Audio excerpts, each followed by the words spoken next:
This is Democracy Now!, democracynow.org, The War and Peace Report. I'm Amy Goodman. We spend the hour today with one of the country's leading writers and thinkers on food and food policy, Michael Pollan. He's written several best-selling books about food, including The Omnivore's Dilemma and In Defense of Food and Eater's Manifesto. He's just written a new book called Cooked, A Natural History of Transformation. In the book, Michael Pollan argues taking back control of cooking may be the single most important step anyone can take to help make our food system healthier and more sustainable.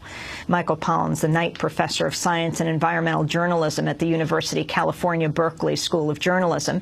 He joined me in New York when his book was released just a week ago. I started by asking him about the journey he took in writing Cooked. It was probably the most fun I've ever had as a writer, and it's hard to describe it as work exactly. When I figured out what I wanted to do, which was kind of drive cooking back to its most elemental reality, I decided to apprentice myself to a series of masters. And I divided it into four central transformations kind of the common denominator of all cooking. Fire, cooking with fire, the oldest. Water, which is to say cooking in pots, which comes much later in his history and involves a whole different set of ways of transferring heat.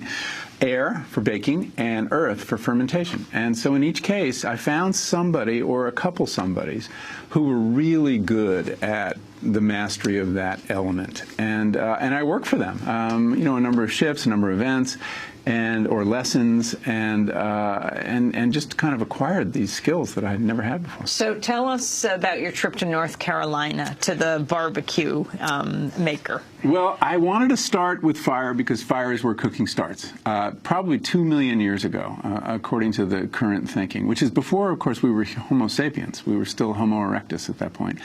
And when we acquired the control of fire and the ability to cook meat, especially over fire, but other things as well, we unlocked this treasure trove of calories, of energy that other animals didn't have. Because when you cook food, you basically pre-digest it outside of the body, so you don't have to use as much energy. Your body doesn't have to use as much energy to break it down.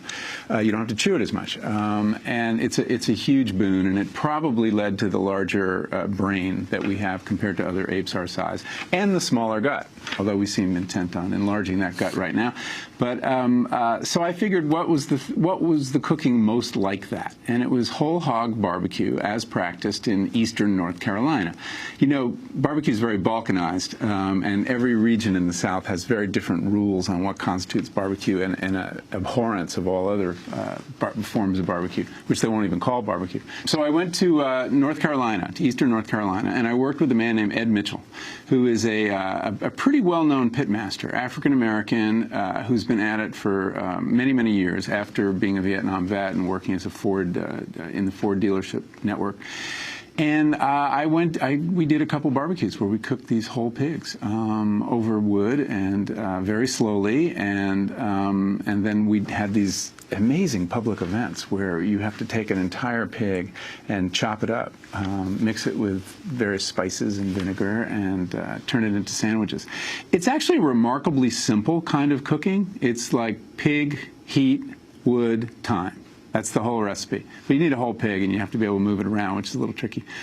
What I liked about Ed is, unlike almost every other pitmaster I could find, he cared about the pigs and where they came from. Barbecue is an incredibly democratic food. It's cheaper than McDonald's in many places, and far more delicious. On the other hand, the only reason it can be that cheap is they use commodity hogs, the worst of the worst, which is, it's an industry kind of ruining North Carolina. Ed Mitchell is a little different in that he really cares where the hogs come from. And in fact, he's paid a price for that with the industry. In what way? Well, when he started kind of evangelizing about using small farmers, hogs raised outdoors, all of a sudden he had tax audits and prosecutions for various business practices. And, no one's been able to prove the quid pro quo, but the timing is awfully suspicious. And he lost one of his restaurants because of this initiative against him. And explain what his concern was about commodity hogs. Hogs today are raised indoors in brutal conditions in these confinement, CAFOs, confinement operations. The sows live in little cages, too narrow for them ever to turn around in their entire lives, because they don't want them to crush their babies, and it just makes it easier to inseminate them, which they do over and over and over again. And these pigs, go crazy gradually. I mean, I've written about this before, and that's one of the reasons I had trouble celebrating barbecue that wasn't, in some sense, humane or sustainable. And Ed has figured out how to do it. And, of course, he has to charge $9 or $10 for a sandwich. Other places charge $3. But on the other hand, it's a whole meal. So I don't begrudge him that price. How he does it. Well, Ed does whole hog exclusively. He thinks the way they do it over in the western part of the state, where they just do pork shoulders, it's good, but it's not barbecue. And he does it in over wood and charcoal very slowly. So the key to making barbecue is getting the temperature consistent and low, like 200 degrees. None of us cook at 200 degrees. That's like a hot tub. I mean, it's a hot tub. But when you do that, the fat kind of slowly renders into the meat, and the meat gradually breaks down, and after 20 hours or so, you could pull the whole thing apart with a fork, and it's really delicious.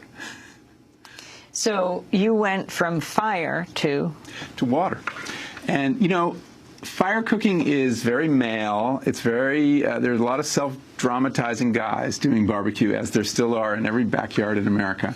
And it's very ritualistic and very public and very communal. It has some wonderful and stupid, bombastic qualities. Cooking in pots is more domestic, traditionally more feminine, more modest. It happens under a lid. You can't see what's happening. You can't watch a pot boil because it won't boil.